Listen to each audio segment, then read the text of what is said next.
Izay tontolon'ny finoana izay hatrany dia teny amin'ny tanàna Ambohimangarova no nanohizany zareo avy eo anivon'ny Samaritana tsara fanambolokandrina ny hetsika izay efa fanoan'izy ireo.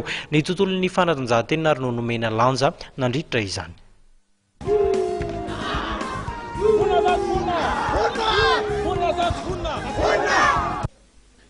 Taorian'ilay hetsika fanomezana vary be menaka izay notanterahan'ny Samaritana tsara fanahy ambolokandrina dia mitohy indray ny hetsika izay notanterahan'izy ireo tamin'ny tindray mitoraka ity dia nifantoka bebe koa tamin'ny fanatanjahantena izany.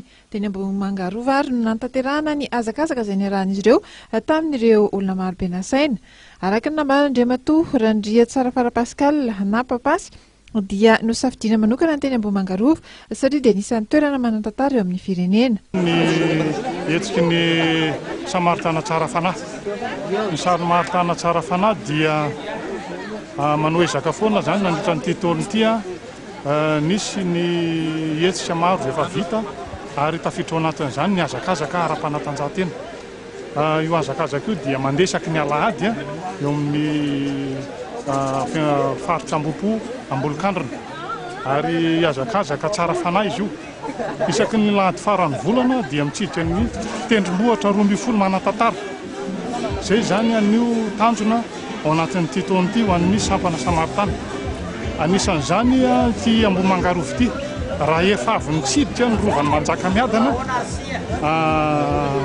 volana ray lasa zay naroa teo dia tonga indray zany ny fitsidiana ny Ambohimangarova. Ina moa zany ny tanjona ao anatin'izy dia hoe sady mba mihazakazaka no mahafantatra ny tantara sy ny kolotsaina misy eto Imerina zany eto amin'ny faritra Antananarivo. Samaritana tsara fanahy dia tsy mijanona tsy mihetsika, mbola misy ny programa maromaro.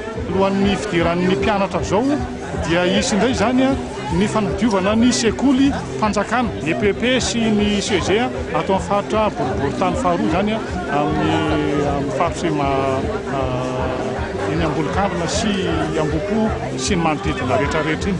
Ka zay zany no programa manaraka indray.